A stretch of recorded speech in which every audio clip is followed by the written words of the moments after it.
Tell me, whoa, tell me, whoa.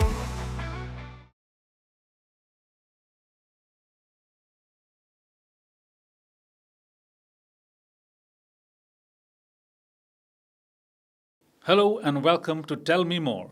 Today's conversation is one that every parent, educator, and student needs to hear. We're diving into the world of gamification and cybersecurity. From Roblox and Discord to data privacy, predators, screen time, cyberbullying, and even online scams. And joining us is someone who works at the front lines of student digital safety. Deepika, the founder of DeepCytes UK. Welcome. Thank you. Along with her, we have two of our very bright VIBGYOR students, Ishaan from VIBGYOR Rice, Malad West, and of course, Arya from VIBGYOR High, Borivali West. Welcome, both of you, and looking forward to a wonderful conversation. So, Deepika, you've been at the forefront of cybersecurity, cyber risk, threats. Um, what are the biggest digital risks that young students like them face? There are a few parties that are, or I could call them nefarious parties, who are engineering certain tools, certain dark patterns in such a way in order to bully kids so that they'll be vulnerable, so that either their data can be stolen or their money or both. So, whenever it comes to risks, cyberbullying is one of the major risks that kids today, especially in the Asian markets, are facing, because internet to them is something which is coming after the influx of 2015, 2016. Before that, internet was still between necessity and luxury. But right now, we've got more than 80 crore active internet users in India. Out of that, 30 to 35% are adolescents. And there is no proper regulation to conduit that what cause will affect what, such like you have the European Digital Security Bill for minors, or you've got the HIPAA laws or the protection of minors in US and UK. Because India, the digital system in India is still learning there. Cyberbullying has caused more than 10,000 suicides on an average every year because kids are not able to take that trauma. Imagine this, we've got 86 billion neurons. Every element that is designed in a particular IT product is engineered in such a way to hit those neurons. That is why trauma, anxiety, negative feelings such as playing with your thumb, or if you see, first we had those games like Temple Run and Subway Surfers, where your thumb would be going this way. Right. Now, there's another popular technology which is not a game, came in TikTok Reels, Insta Reels, YouTube Shorts. What's the commonality between the two? The games and Reels on Meta, it's the thumb action. So many a times I've seen that people want that thumb action even when they're doing something else, because that is something as an addiction that has come. Financial risks come when such people take undue advantage of the trust that users and influencers and followers have kept in these people, either to ask you your card details, to auto pay mandates and everything in order to make you pay more. That's right. And finally, I was discussing with these kids that it's all done using the 10 sins of the human mind, right? From anger, greed, greed for winning more, showing off to your friends that you won this award or you're this champion or that champion, which has no tangible value, but it has all got digital laurels, which can be wiped off within one hack or within a second. So these are a few risks. Of course, we Wow. can go on all day, but I've basically summarized 7 years of practice in investigations of crime in this. Amazing. This call. In India, the online gaming sector has 591 million users. What are the kind of games that you guys play? I Are- usually play adventure games like Minecraft, in which you have to mine and you have to craft according to the name of the game. I also play Roblox. Roblox is actually a server where there are multiple types of games in that. There are FPS shooters, there's horror games, there's hide and seek, etc. So these games, I think these are the most captivating games according to me. And you you get pulled into them, or when did you start playing it? You're in grade 11 now. Yeah, I started playing these games since I was 10 years old. Okay, so that's 6 years, yeah. So almost 5 to 6 years back. Yeah. Okay, so that's a long time to be involved in gaming. What about you, Ari? What's the kind of games that you play? Because there are many others like you, and you're not no exception. But we'll come to that. So personally for me, I enjoy playing story mode games. I enjoy playing shooter games. I basically enjoy any narrative based games which explore many different concepts and cultures. Like recently I played a game called as God of War, which explored the Greek mythology, something which got me into it and got me into reading more books about it. Okay. So these are the type of games I enjoy playing and spend most of my time apart from studying and reading. So I started gaming with my father and my brother, who also enjoy playing it in their free time. So I started playing games at 4 to 5 years old, which is really young, and I've been continuously playing it whenever there is free time. And I think during the COVID-19 pandemic, my interest peaked to higher levels regarding gaming. Yeah. Yeah. So I can see a commonality in terms of games that the students play, or in the online gaming that they're involved in, Deepika, especially during the pandemic. They were all at home. It's not their fault, not anyone else's fault. But since they do not have the opportunity to step outside their homes and everyone's stuck, bad time of history, They would like needed to an be outlet. forgotten. An outlet. So maybe the access to laptops was by default made available because even education happened through it. And so you got into that. So you started playing when you said 5 and 6. You started playing maybe when you were only 8 or 10. Yeah. Do you spend money online when you're playing, for example, something like Roblox, right? Because you're not the only ones. There are millions like you who might be. So do you have to pay money to get into the next level? Does that happen? Yeah, that happens a lot in these games. Mhm. There are economies present Right. of each and every game. Like in Call of Duty, Mm. there's COD points, which you have to buy with real life money. Now, as you were saying, in Roblox, there's Robux. But these money, this currency of Roblox, can be translated back into rupees or whatever the currency is. Right. But in other games, this cannot happen. This happens in Roblox only because you have to code the games and you have to play those games. And people that spend Robux on these games, the Robux automatically transfer to the owner of the Okay. game. So on an average, how much money do you need to pay if you have to move into the next level, or you have to buy something? I would not know the exact terms, but how much money would in Indian rupees?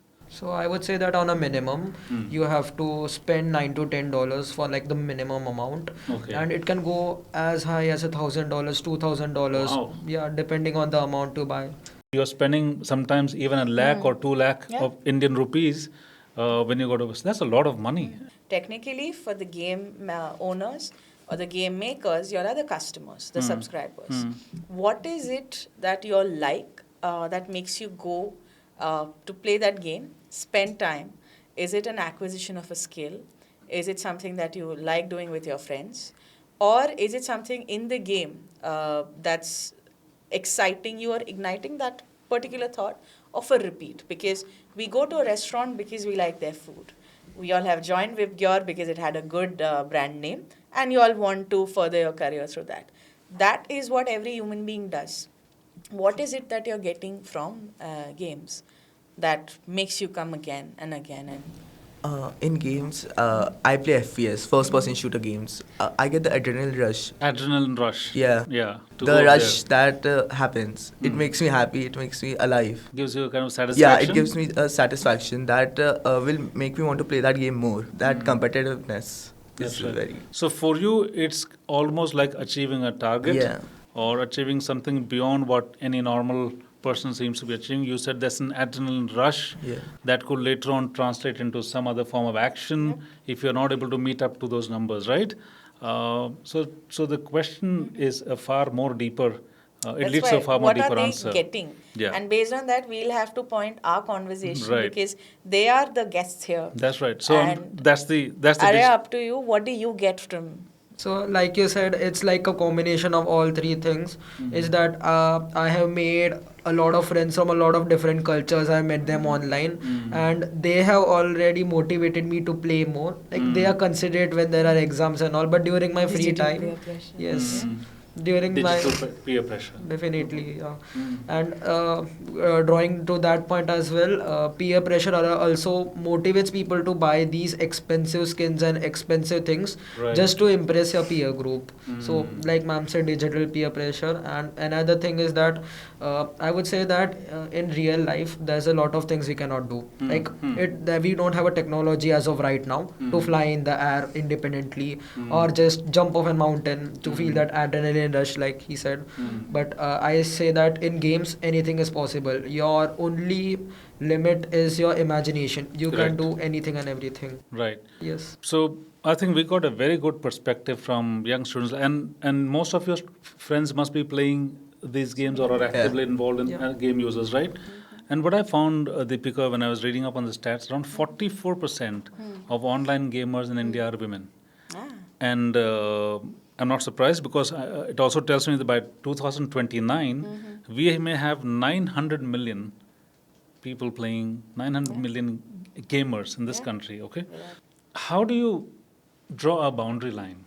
Because while students may be interested in gaming, they could throw a fit if you stop them from. Do you get angry that when you're not allowed to play games because your parents would want you to study and it's important that you prioritize education over everything else right now?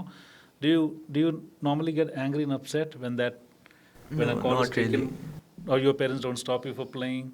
Does it happen? Must Yeah, be. I would Right? I would say that in the short term that definitely happens. There's a sense of annoyance, but in the long term, like once you sit alone and think about it really, then you realize that gaming will happen in the background. The games are going nowhere, but time is going, and you need to focus on your career first. Interesting. The games are going nowhere, Nowhere. but you got to That's a good focus on point. good line. So, how do you draw a boundary, a limit? How do you control that urge to stay away from it and, of course, focus on studies or do some games, play games outside the physical games that we're talking? Go ahead, Ishaank. If I get an urge to play a game, I usually go down and play football, cricket, Physical games. sports. Yeah, I play sports or I go for a run for half an hour, 1 hour. Then I come back and I'm completely fresh and completely exhausted to even play a game. So I sit and study. Okay. What about you, Arya? How do you manage to?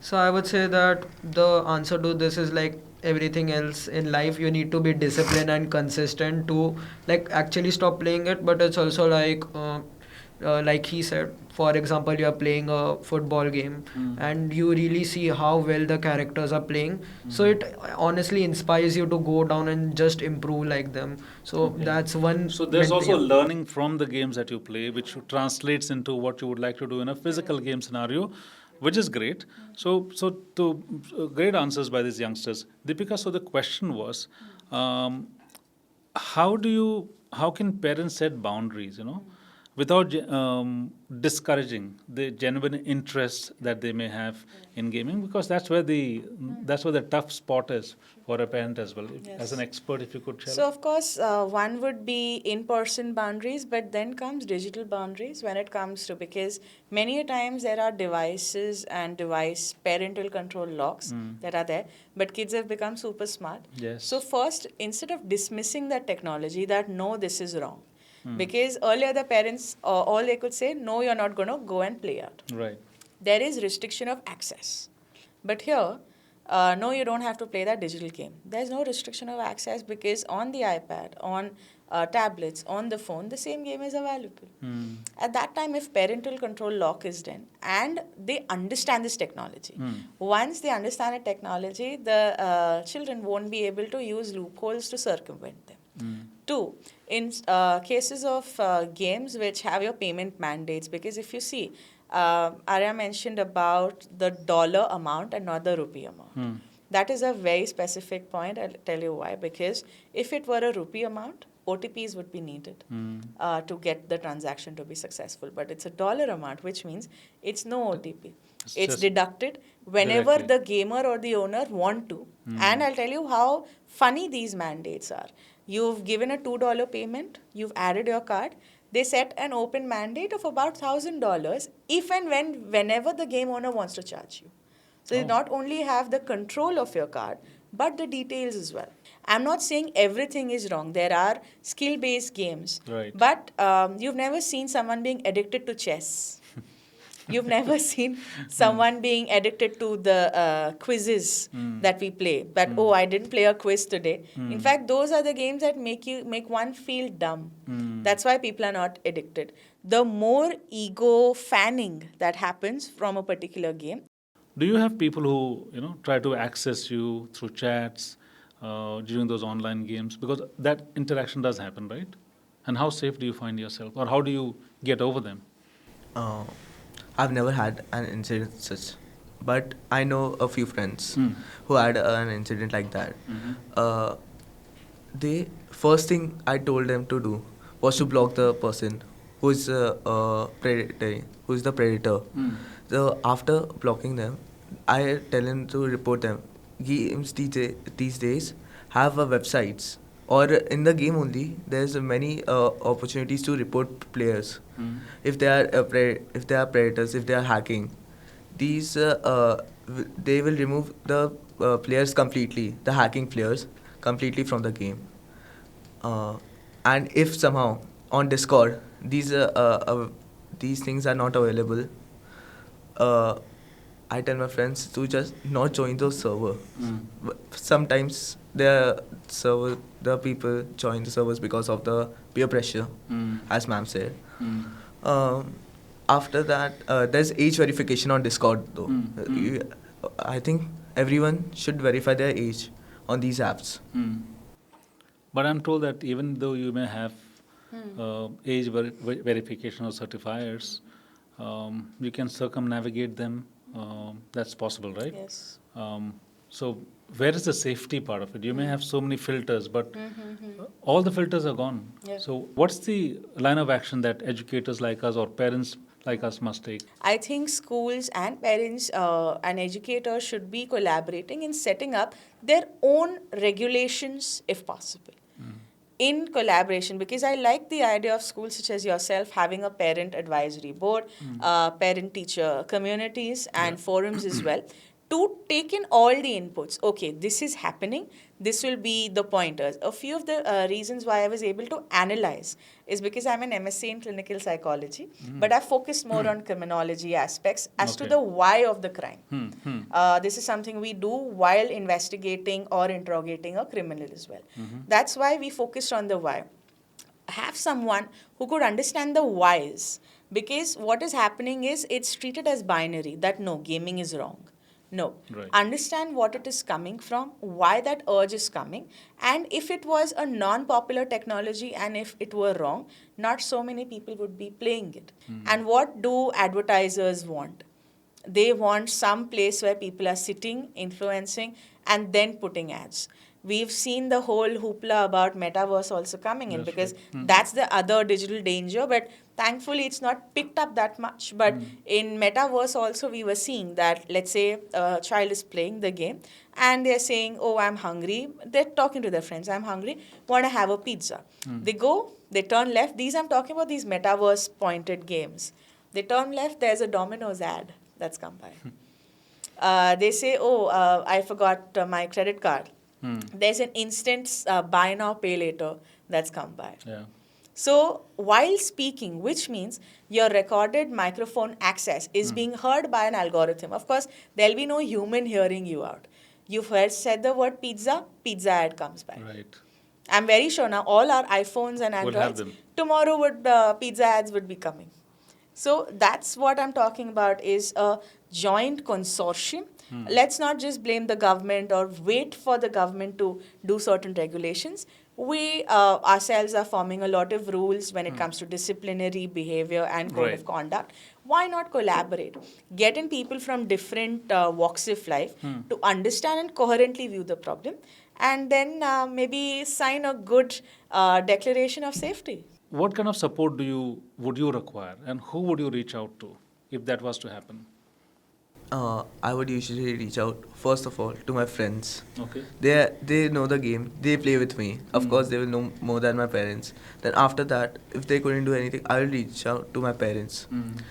parents will do something about it. They will report it to the police. If even if they can't do anything, I will go straight to my teachers.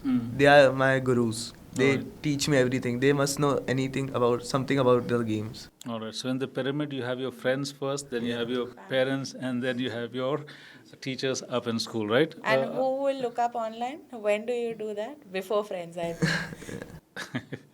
Arya, how do you have you come across situations where it's become troubling for you when you do these online gamings because you started pretty young, and how did you find a mechanism which helped you to be to be fine, not feel threatened? Have you come across such situations? Because it's not just you; so many millions of students like you do play, right?